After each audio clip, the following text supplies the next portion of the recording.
वैशाख मास महात्म्य के 11वें अध्याय की कथा सुनाऊंगी। राजा मैथिल ने पूछा, जब कामदेव भस्म हो गए तो फिर उनकी उत्पत्ति कैसे हुई? तब श्रुतिदेव जी कहने लगे कि वह कथा स्वामी कार्तिक के जन्म की है, जो यश और पुण्य को देने वाली है। जब महादेव जी ने कामदेव को जला दिया, तब उनकी स्त्री रति अपने पति को भस्म हुआ देखकर शोक से मूर्छित हो गई। तब 2 घड़ी के पश्चात उसकी मूर्छा टूटी तो वह विलाप करने लगी, जिससे सारा तपोवन दुखमय हो गया। अब रति ने चिता में जलकर शरीर त्याग देने का विचार किया और पति के मित्र वसंत को पति की अंतिम क्रिया करने को बुलाया। जब तक वह चिता बना ही रहा था कि तब तक वसंत भी आ गया। वह रति को देखकर अत्यंत दुखी हो उसे समझाने लगा और कहने लगा कि आत्मघात करना उचित नहीं। जब वसंत ने उनके शरीर त्यागने का विचार दृढ़ देखा तो नदी के किनारे पर चिता बनाई और रति गंगा में स्नान कर सब इंद्रियों को रोक मन को आत्मा में लीन कर चिता पर चढ़ने को तैयार हुई। तब उसी समय आकाशवाणी हुई, हे पति प्रेमा, तुम चिता में प्रवेश मत करो। तुम्हारा पति महादेव जी और कृष्ण भगवान से उत्पन्न होगा। इस प्रकार क्रम से 2 जन्म होंगे। तब दूसरे जन्म में श्री कृष्ण से रुक्मणी के गर्भ से प्रद्युम्न के रूप में उत्पन्न होगा। तो ब्रह्मा के श्राप से शंबर नामक राक्षस के घर में निवास करेगी। वहीं तेरा पति प्रद्युम्न तुम्हें प्राप्त होगा। इतना कहकर आकाशवाणी समाप्त हो गई। जब रति ने आकाशवाणी सुनी तब उसने चिता में प्रवेश नहीं किया। जिनके कार्य की सिद्धि के लिए श्री शिवजी ने कामदेव को भस्म किया था, उन सब देवताओं ने बृहस्पति, इंद्र और अग्नि को आगे करके रति को वरदान दिया कि अब से तेरा पति अनंग कहलाएगा और अंग वाले की तरह मरा हुआ भी दिखाई देगा। फिर वे कहने लगे कि पूर्व काल में तेरा पति सुंदर नाम का राजा था, उस जन्म में भी तुम इसकी पत्नी थी, परंतु जयशंकर कारिणी होने के कारण तुम्हारी यह दशा हुई है। अब वैशाख मास में मंदाकिनी नामक नदी में स्नान करके मधुसूदन भगवान का पूजन और उनकी दिव्य कथा सुनने से तुम्हारा पति अवश्य ही तुमको मिल जाएगा। रति को इस प्रकार वरदान देकर सब देवता अपने अपने स्थानों को चले गए और रति ने भी कलेश से निवृत्त होकर मेष की संक्रांति में गंगा स्नान कर पवित्रता से शयन व्रत को धारण किया। इस व्रत के करने से उसी समय उसे कामदेव दिखाई देने लगा। उसने वैशाख मास में कर्तव्य धर्म नहीं किया था, इसी कारण परमात्मा का पुत्र होने पर भी उसे अंगहीन होना पड़ा। श्रुतिदेव जी कहते हैं कि जब महादेव पार्वती जी के सम्मुख खड़े हुए अंतर्ध्यान हो गए तो पार्वती जी खड़ी की खड़ी रह गई और सोचने लगी कि अब क्या करूं। अब तब उसके पिता उसे अपने घर ले गए, परंतु पार्वती जी श्री शिवजी के गुणों पर इतनी मुग्ध हो गई थी कि उन्होंने अपने मन में ठान लिया कि अब शिवजी ही मेरे पति होंगे। और वह अपने माता पिता के समझाने पर भी कुछ विचार कर श्री भगवान शिव की मूर्ति को अपने मन में धारण कर गंगा तट पर जाकर घोर तपस्या करने लगी। पार्वती जी ने भोजन जल आदि सब त्याग दिया।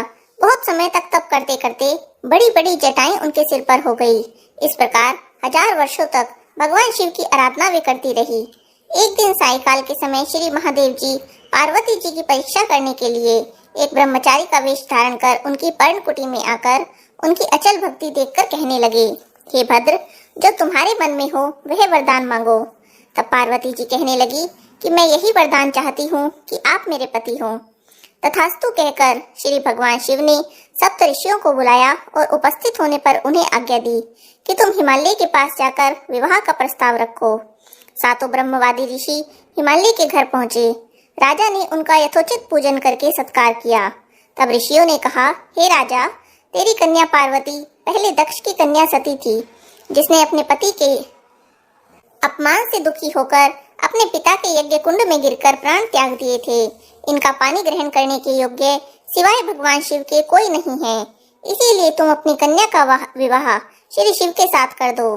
तब हिमालय ने कहा कि मेरी कन्या तो छाल के वस्त्र पहनकर गंगा तट पर शिव जी के साथ विवाह करने के लिए घोर तप कर रही है, सो उसकी मनोकामना पूरी हुई। आप महादेव जी को जाकर कह दें कि मैं प्रीति पूर्वक अपनी कन्या उनको अर्पण कर चुका हूँ, आप उसको अंगीकार कीजिए। उधर सप्तऋषि श्री महादेव के पास पहुँचे और निश्चित तिथि पर लक्ष्मी आदि सभी देवियां, विष्णु आदि सभी देवताओं के समक्ष विवाह संपन्न हुआ। तब भगवान शिव पार्वती जी के संग नित्य रमण करते रहे, परंतु गर्भ की स्थिति नहीं हुई। तब देवताओं को बहुत चिंता हुई और वे सब इसका कारण सोचने लगे। फिर कुछ विचार कर अग्निदेव को बुलाया गया और उन्हें समझाया गया कि जिस समय महादेव जी रमन कर चुके हो तब तुम उनके सामने चले जाना। पार्वती तुमको देखकर लज्जा के मारे वहां से हट जाएंगी और तुम शिव को अपनी बातों में लगा लेना। शिष्य के समान बहुत से प्रश्न पूछना। समय लग जाने पर पार्वती जी के गर्भ की स्थिति हो जाएगी। अग्निदेव ने ऐसा ही किया। रमन के समय वहां पहुंच जाने पर पार्वती जी लज्जा के मारे एक तरफ हो गई। भगवान शिव को ऐसे समय में अग्निदेव का आना बहुत बुरा लगा और उन्होंने उन्हें श्राप दिया कि अब मेरा यह तेज तुम्हारे उदर में प्रवेश करे। तब अग्निदेव ने उस तेज को अपने उदर में ग्रहण किया और 10 महीने बीत जाने पर उसे गंगा जी में डाल दिया। गंगा जी भी उस तेज को सहन न कर सकी, तब उसे सरकंडों में फेंक दिया। वहां पर उसके 6 भाग हो गए। तब ब्राह्मणों ने 6 कन्याओं को भेजा। उन्होंने उन 6 भागों को जोड़ा, जिससे 6 मुख और 1 अंग ऐसी आकृति वाला एक बालक बना। वह बहुत दिनों तक उस सरकंडे में ही पड़ा रहा। एक दिन महादेव जी और पार्वती जी बैल पर चढ़े जा रहे थे। सहसा ही पार्वती जी के स्तनों से दूध की धारा बहने लगी। तब पार्वती जी ने श्री महादेव जी से इसका कारण पूछा। तब महादेव जी ने कहा, हे देवी, मैं इसका कारण कहता हूँ। देखो, यहाँ पास ही में तुम्हारा पुत्र है। फिर शिव महादेव जी ने पिछली सारी कथा पार्वती जी को सुनाई और उन्होंने कहा कि उसी को देखकर तुम्हारे स्तनों से दूध आ रहा है, क्योंकि वह तुम्हारा पुत्र है। महादेव जी की यह बात सुनकर पार्वती जी ने उस बालक को उठा लिया और अपनी गोदी में बिठाकर उसे दूध पिलाने लगी। पार्वती जी पुत्र स्नेह में मुग्ध होकर उसे कैलाश ले गई और उसका पालन पोषण करने लगी।